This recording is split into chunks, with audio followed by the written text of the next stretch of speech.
Bismillahirrahmanirrahim. Alhamdulillahirabbil alamin wassalatu wassalamu sayyidina Muhammadin wa ala alihi wa sahbihi ajma'in. Qala rabbi shrah li sadri wa yassir li amri wa hlul 'uqdatam min lisani yafqahu qawli. Subhanaka la ilma lana illa ma 'allamtana innaka antal alimul hakim wa la hawla wa la quwwata illa billahil aliyyil azim. Nawaitu ta'lu wa ta'lim wa tazakkura wa tazkira wa naf'a wal intifa' wal ifadah wal istifadah wal hasa 'ala tamassuki bi kitabillah wa sunnati rasulih wa du'a ila al-huda wa dalalata 'ala al-khair ibtigha wajhillah wa qurbihi wa sawabihi subhanahu wa ta'ala. Allahumma inni as'aluka ilman ladunni wa mashraba safihani ya wahabu ya ghani. Qala al-muallif rahimahullahu ta'ala wa nafa'ana bihi wa bi'ulumihi fid dharain amin. Rabbi yassir wa la tu'assir wa tammim bil khair. Wa la hawla wa la quwwata illa billahil aliyyil azim. Amma ba'du, assalamualaikum warahmatullahi wabarakatuh. Berkata Syekh Wan Daud bin Abdullah Al-Fatani dalam kitab dia Durrus Samin, sehinggalah perkataan dia sekat mana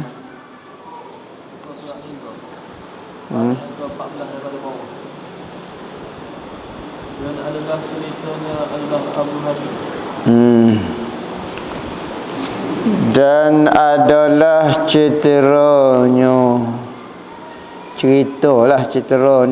ceritanya cerita kepada pengasah kepada metod cara pengajian tauhid khalaf, yakni Al-Imam Abu Hasan Al-Asy'ari. Cerita dia lagu mana adalah Abu Hashim Al-Jubba'i, guru Abu Hasan Asy'ari, lagi bapa tiri suami ibunya. Bapa tiri Abu Hasan Asy'ari, pak dia meninggal, maka mak dia menikah baru. Nikah pula dengan bapa Mu'tazilah, yakni guru paling besar sekali Mu'tazilah pada zaman dia, nama Abu Hashim Ali Al-Jubba'i nama dia. Suami ibu dia Imam Abu Hasan Asy'ari lahir dalam tahun 260. Sampai tahun 300 dia tu dalam Mu'tazilah, belajar Mu'tazilah 40 tahun. Lepas pada 40 tahun Allah Ta'ala wi hidayah cerita dia ni. Cerita dia dapat hidayah lagu mana dia keluar daripada Mu'tazilah dan kumpul semula akidah-akidah fahaman yang benar daripada sahabat-sahabat Nabi. Maka tinggal mengikut bagai yang diambil daripada ilmu Mu'tazilah 40 tahun. 260 sampai tahun 300. Kemudian maka terlihat ia akan Nabi pada tidurnya 3 kali. Tuhan dia nak wi hidayah sebentar ya. Kepala ajaran sesat Mu'tazilah pun dia ni anak murid paling pintar dalam berdebat. Pak tiri dia ni guru paling besar sekali.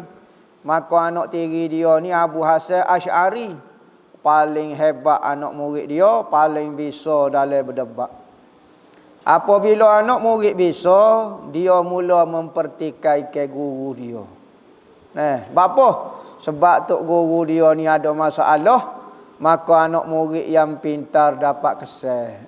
Salah rupanya.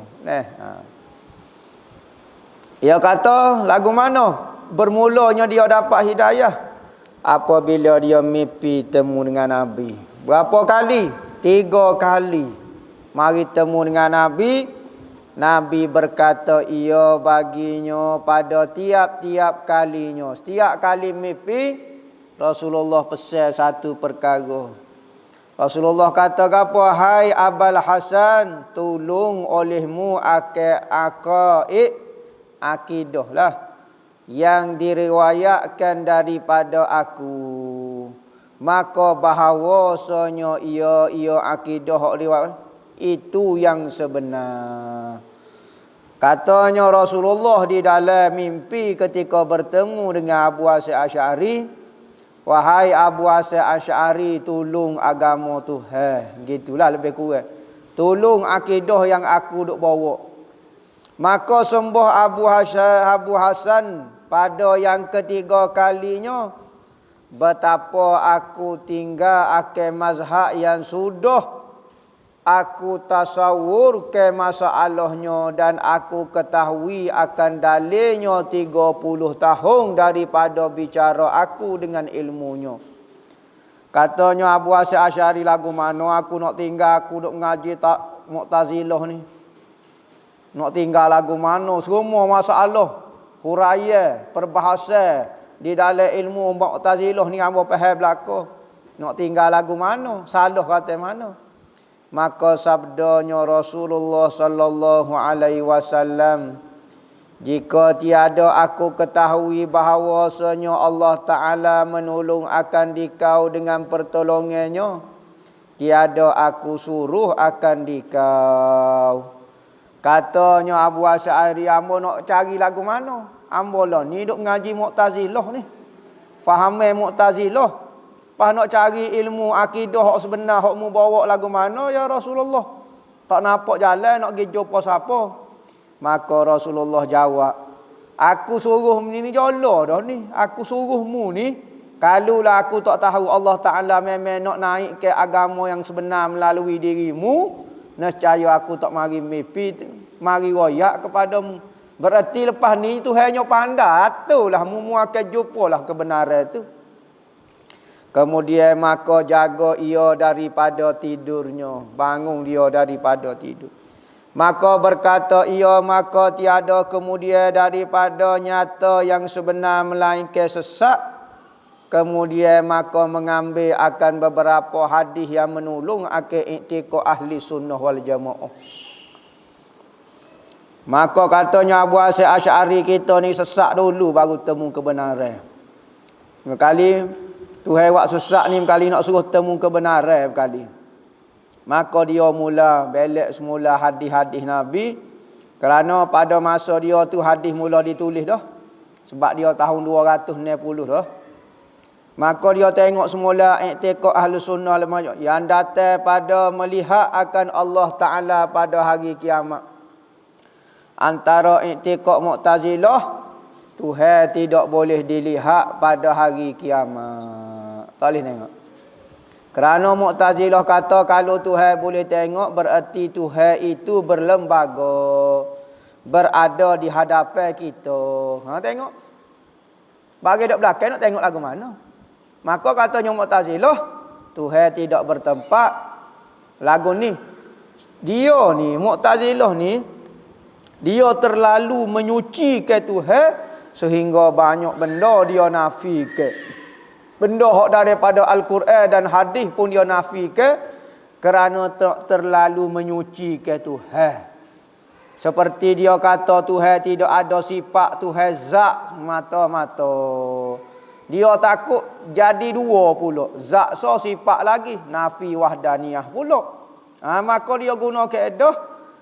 Sebab itulah Mu'tazilah ni tidak jadi kufur, sebab dia asalnya nak menyucikan Tuhan juga, tetapi tersesat juga kerana terlalu menggunakan akal. Maka seperti dia kata Tuhan mencipta dengan zat, melihat dengan zat, sifat tak ada sifat. Jadi dua pula, sifat lagi, zat lagi, mana so? Ya Tuhan itu so ya. Zat semata-mata. Lepas tu Tuhan boleh tengok, tak boleh tengok.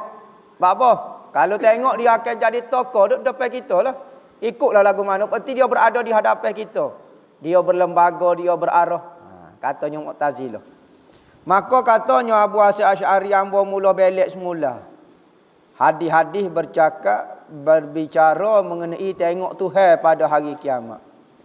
Dan hadis memberi syafaat Nabi. Nabi boleh beri tolong kepada orang ni, syafaat kepada orang-orang yang berdosa ni. Lagu mana pula? Mu'tazilah dia ada pendapat dia sendiri. Ahlus Sunnah wal Jamaah, kalau benda itu ada dalam Al-Quran, maka kita kena sabitkan. Tak boleh nak kata lagu mana. Apa? Ayat Quran dalil mengenai kita boleh tengok Allah Ta'ala pada hari kiamat. Wujuhum yauma izin nadirah ila rabbiha nazirah. Muka orang yang boleh melihat Allah Ta'ala itu cerah cemerlang, pada Tuhannya ia memandang. Maka ayat ni jelas menyatakan orang mukmin pada hari kiamat boleh tengok Tuhan. Masalah cara kaifiat, tapi sabit tengok sabit. Berada di hadapan tidak sabit. Maka kita benda Al-Quran kata ya, kita kata ya. Al-Quran kata berlaku, berlaku. Tetapi kaifiat kita nafikan. Berada di hadapan kita nafi, berbentuk kita nafi. Tengok, ya tengok. Macam mana katanya Mu'tazilah nak tengok benda yang tidak berada di hadapan? Maka ulama ahli sunnah wal jamaah gambarkan seperti kita bermimpi. Melihat ibu kita mimpi temu ibu kita gini-gini.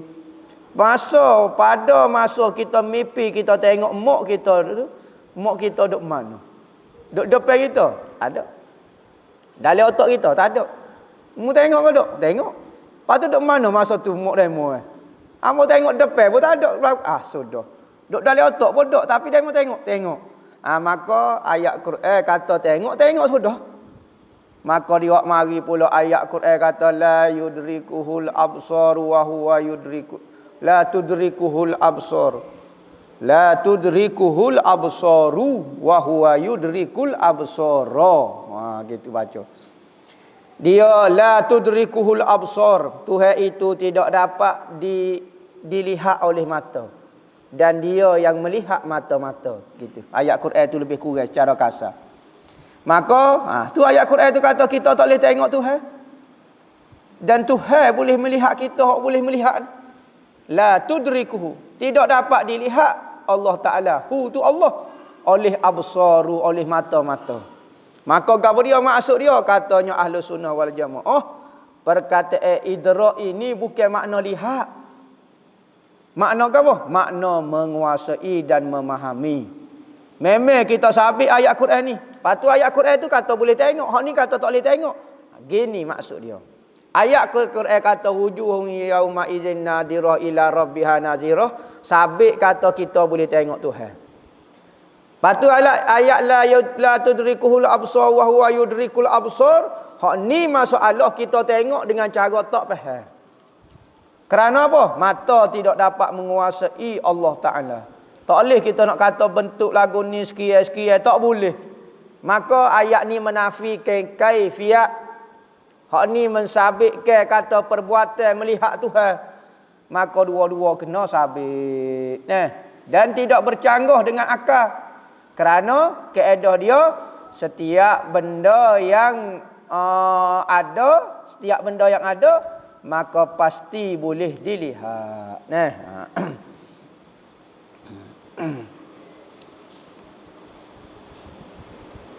Maka ditolongkan Allah Ta'ala dengan pertolongannya.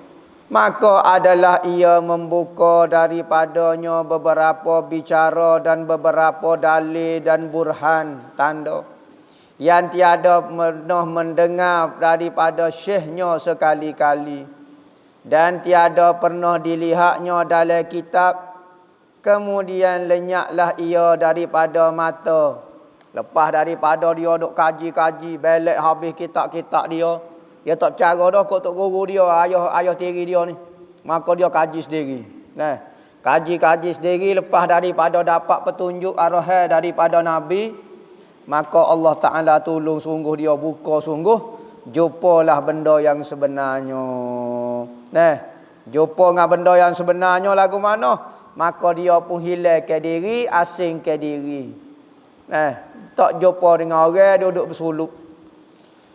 Maka lenyaklah ia, yakni hilang ke ia daripada mata manusia pada rumahnya 15 hari. 15 hari dia tak keluar daripada rumah dia, duduk munajat, duduk minta pendapat, duduk minta istikharah, duduk minta pendapat dengan Allah Ta'ala, nak istihar ni, bagian ni sesat ni. Kemudian keluar ia daripada kepada masjid jami'. Maka lepas pada 15 hari, dia masuk tubik daripada rumah, pergi ke masjid. Pergi masjid semaya Jumaat.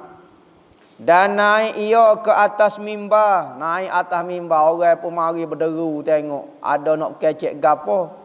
Dia ni orang hebat juga ni. Orang ceramah biasa, orang alim, orang ada agama. Maka orang-orang pakat nak mari dengar belakang. Nak kecek gapo dia. Naik atas mimbar dan berkata ia, hai segala manusia. Hei manusia. Hok ramah-ramah tu. Sesungguhnya adalah gaibku daripada kamu masa ini. Bapa aku hilang daripada pandangan mata, aku tak sip kecek dengan orang 15 hari dah aku tak tubik daripada rumah. Kerana bahawasanya aku tilik akan beberapa dalil.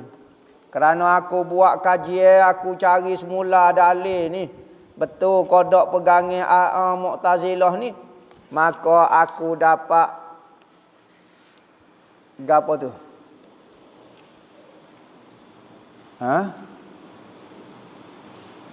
Bersama-sama padaku beberapa dalil. Nampak? Nah. Yakni berlawanan dalil, tiada dapat aku hendak lebih sesuatu daripada satunya. Aku minta petunjuk daripada Allah Ta'ala, maka menunjukkan daku kepada iktikad yang sebenar. Maka lepas pada aku buat kajian, aku banding, aku istikharah dengan Tuhan, maka Tuhan tunjuk kepada aku gapo dia iktikad yang sebenar. Maka aku taruh ke dalam kainku ini, dan sungguhnya telah aku tinggalkan daripada segala ilmu yang aku iktikadkan dia. Seperti aku aku tanggalkan daripada kain ini, maka ditanggalkan ia kain yang ia pakai, yang ada padanya, dan dilontarkan kemudian. Maka diangkat kitab yang ia karang atas mazhab Ahlus Sunnah kepada manusia. Maka Abu Hasan Asy'ari pakai kain. Bukan kain yang pecah kain depan orang ni. Masuk kain sini sama ada kain selendar dia ke. Dia nak buat isyarat. Versi cerita. Masalah cerita taubatnya Abu Hasan Asy'ari ni banyak versi. Versi gini lebih kurang cerita dia lagu ni, dia pakai kain selendar, pakai gapo, dia naik atas mimbar. Dia kata, hei manusia, mu kenal kodok aku, maka aku nama sekian, mu kenal dah. Orang yang kenal aku memang sehodoh aku. Maka hari ni hamba nak royak, kata hamba berlepas diri daripada iktikad Mu'tazilah. Aku lari, aku tak percaya dah kepada iktikad Mu'tazilah, dan aku buai daripada hati aku. Dia pun cabut kain dia. Kain selendar dia. Sebagaimana aku pecah kain aku ni, pekong. Maka dia pun, sekarang aku karang dah kita Ahlus Sunnah wal Jamaah, dalil-dalil berhujah melawan Mu'tazilah. Start daripada tu dialah jaguhnya melawan Mu'tazilah. Lawan pok tiri dia begini. Maka adalah ia pertama-tama orang yang mengedarkan ilmu aqaid atas jalan kitab dan sunnah, yakni mengikut Quran dan hadis dan ijma' sahabat yang dahulu-dahulu, yang soleh-soleh, salafus soleh. Maka jadi hinalah segala ahli i'tizal, yakni Mu'tazilah. Dianya asal mengaji Mu'tazilah. Apabila temu kebenaran maka dia pula berhujah lawan Mu'tazilah. Maka apabila zaman Abu Hasan Asy'ari, kumpulan Mu'tazilah semakin mundur, semakin kurang. Muncul pula seorang imam nama Abu Mansur Al-Maturidi pula. Nyobak dengan Mu'tazilah hampir ni bukan kata tak ada dah Mu'tazilah. Sebab apa? Kerana ada dua orang imam ni nyobak semua bak kalau habis. Tetapi ada ulama kata Mu'tazilah ini masih ada. Yang mana akidah Mu'tazilah ini ada syibih-syibih nak sama dengan dia, masih lagi dipegang oleh kaum Syiah di Iran. Syiah Iran, maka akidah dia Mu'tazilah. Akidah dia Mu'tazilah. Dan nama ilmu ini ilmu tauhid. Bapa dipanggil ilmu tauhid kerana belajar ilmu ni lah kita mentauhid ke Allah. Mengesah ke Allah, mengesah ke Tuhan kepada Allah. Tu maksud dia. Kerana apa? Kerana banyak orang mengaku hak ni Tuhan. Maka apabila belajar ilmu ni, kita menyatakan hanya Tuhan itu sahaja milik Allah nama dia. Allah pemilik Tuhan itu. Tuhan yang sebenar hanya nama Allah. Mentauhidkan ketuhanan kepada Allah semata-mata. Belajar ilmu ni. Sebab tu dipanggil ilmu ini tauhid. Wahada yuwahidu tauhid. Mentauhidkan Allah. Dan ilmu sifat juga dipanggil ilmu sifat. Ilmu sifat, apa mengaji ilmu sifat? Kerana kita tak mengaji ilmu zat Tuhan, kita hanya mengaji mengenai sifat Tuhan. Maka ilmu ini dipanggil ilmu sifat kerana kita mengaji sifat Tuhan, bukan zat Tuhan. Dan kita mengaji sifat 20. Dan ilmu aqaid, ilmu akidah. Aqaid ni jamak daripada aqidatun. I'taqada ya'taqidu i'tiqadan. Ni i'tiqad, aqaid, aqidatun, aqidatani, aqaid. Apa maksud aqadah? Simpulan iman, simpulan hati. Apakah pegangan yang kita kena sipu dengan hati sekejap-kejapnya sampai bila-bila dah kita pegang lagu ni tak berubah dah sampai dalam syurga pun lagu tu juga. Ni ilmu akidah ni. Ya beza dengan ilmu fiqh. Ilmu fiqh tika hidup ni semaya bah dah mati tak payah semaya, tak payah gapo dah. Manakala ilmu akidah ni kita pegang siapa mati dalam kubur, jala juga dalam syurga, gitu juga dipanggil ilmu aqaid. Dan ilmu usuluddin juga dipanggil nama dia ilmu usuluddin. Apa maksud usuluddin? Asal kepada agama, asas kepada agama. Kerana di dalam 3 ilmu yang wajib kita belajar, ilmu tauhid, ilmu fiqh, ilmu tasawuf, maka ilmu yang paling asas sekali akar dia adalah ilmu tauhid. Kerana kalau belajar tasawuf tak belajar tauhid, jadi tak cah. Tak cah, tak ada akidah. Akidah dia ada sesat, tetapi tasawuf molen. Pakai kain 2 lah, tak sejahit. Kadang-kadang pakai selai, tasawuf. Tak kecek nipu, tak makan barang berdarah, tak goni, tak cadah ikut taat dengan agama dia. Tetapi tasawuf saja, akidah tak ada. Sapa ke Tuhan, tak sapa ke mana-mana. Duduk dah dengan diri dia, duduklah dengan khayalan diri dia. Tu ilmu usuluddin. Sebab itulah ilmu usuluddin ini digambarkan seperti akar bagi pokok. Pokok kalau tak ada akar, setara mana nak bertahan mapuh selok selalu. Manakala syariat ni seperti batal, dahar, tu syariat pekoh. Manakala tasawuf pula buah-buah hasil daripada pokok tu. Kalau baca syariat saja, Usuluddin ada dah, pokok tu hidup tapi tak ada buah. Tak nampak manisnya buah tu. Tak nampak manis pokok tu kalau tidak ada ilmu tasawuf. Maka ilmu usuluddin ni ilmu asal dia. Nak banding dengan ilmu-ilmu lain, ilmu ni yang paling penting sekali kerana dia asal dalam bab agama. Dan ilmu kalam juga dipanggil nama dia ilmu kalam. Apa maksud ilmu kalam? Kerana banyak sebab. Pertama, kerana dalam kitab-kitab dulu kalau nak kecek bab ilmu kalam, ilmu tauhid, maka pengarang akan sebut al-kalamu fi haza. Al-kalam, percakapan, perbahasa dalam bab ni sekian. Ia bermula dengan al-kalam fi haza. Al-kalam fi haza lekat jadi ilmu kalam. Kedua, ilmu kalam ni ilmu perbahasa, berdebat, berbicara mengenai tauhid, maka dipanggil ilmu kalam. Kerana banyak perbahasa.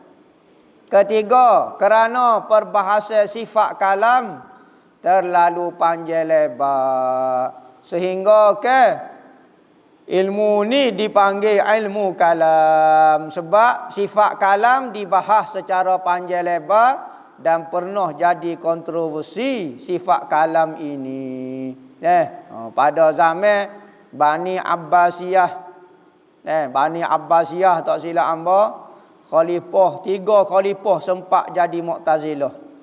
Sepanjang khalifah tak pernah jadi Mu'tazilah, tiba-tiba 3 khalifah sempat jadi Mu'tazilah. Khalifah Gabriel Ma'mun, khalifah Al-Amin sebelum pada Harun Ar-Rasyid tu. Maka hak ni terkesan dengan Mu'tazilah. Pada masa ni lah dia panggil zaman fitnah kalam. Zaman Imam Ahmad Ibn Hanbal kena seksa kerana perbahasa bab kalam. Ni. Maka ilmu ni dipanggil ilmu kalam. Maka sekaliannya itu nama ilmu ini. Ilmu tauhid orang panggil, ilmu sifat orang panggil, ilmu akidah, ilmu aqaid, ilmu usuluddin, ilmu kalam. Ajalah belaka. Maka sebab dinamakan ilmu kalam kerana kebanyakan bicaranya itu pada kalam. Banyak sangat bahas. Salah satu sebab amal sebut tadi ni. Salah satu sebab apa dipanggil ilmu kalam kerana terlalu banyak perbahasa bab kalam. Siapa keloni orang tak faham. Adakah ia qadim atau hadis? Kalamullah ini qadim atau hadis. Kalau mengaji mudah ya. Hok duduk berdebat lah ni dalam YouTube kau gapo dia tak ngaji.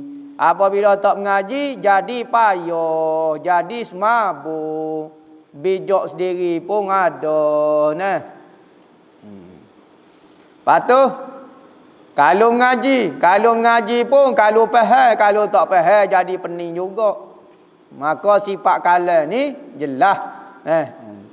Dan beberapa difitnah segala manusia suruh mengatakan Quran itu makhluk seperti diriwayatkan daripada Ahmad bin Nadar Al-Khuzami, salah seorang ulama ahlul hadis, diserukan dia, yakni disuruh oleh Wasik, ni raja pada masa tu, Wasik, kepada berkata dengan khalqul Quran. Zaman Wasik, pemerintah Abbasiyah tak silap hamba, berkecek dia terkesan dengan fikrah Mu'tazilah. Maka fikrah Mu'tazilah mudah saja. Zat itu qadim, sifat tak ada. Kalau kita nak isbatkan sifat kalam, tak boleh. Kerana selain daripada zat mesti benda baru, dia kata. Maka dia pun kata Quran itu hadis. Maksud Quran sini sifat kalam. Ni antara cerita yang jadi keliru apabila diterjemahkan ke dalam bahasa Melayu. Cerita ni dalam kitab-kitab Arab bahas mengenai kalamullah, mengenai Al-Quran.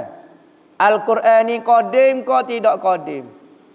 Maka ada kita tengok orang-orang kita terjemuh Al-Quran tu mashah. Duduk berdebat mengenai mashah. Mashah ni tak ada orang berdebat benda tu baru ke tak baru. Mushaf Al-Quran ni sepakat orang. Tetapi kita tengok dalam buku-buku Melayu duk terjemuh kata Imam Ahmad Ibn Hanbal kata mushaf Al-Quran tu coding. Bila masuk kecek lagu tu kita panggil terjemahan cerita perbahasan bab tauhid. Apabila terjemuh dalam bahasa Melayu orang yang tak faham kaedah tajuk cerita, maka dia terjemuh mushaf Al-Quran. Maka mana kata tak ada ulama kata mushaf Al-Quran itu adalah coding. Maka kita pun tak faham, tapi kita kata Quran tu coding. Kok jo ayat cerita pun ayat lagu tu. Duk berdebat mengenai Quran ni. Quran kata coding ke hadis. Maka kita kata coding. Anak murid tu tengok tengah coding lagu mana? Ya ada cerita ke tu 2020 tu. Pas lagu mana coding? Ada cerita dia kata lagu tu. Cerita dia bahasa Arab. Cerita dia tajuk Quran, bukan mushaf. Ni dia ayat cerita mushaf. Mushaf tak ada ulama kata hak coding. Lepas tu hak codingnya Quran. Menurut kita Ahlussunnah wal Jamaah, Quran tu sifat kemampuan berkata Tuhan. Ai kalamullah tu. Kalamullah hak tu hak coding kerana kita isbatkan sabit ke zat coding, sifat coding.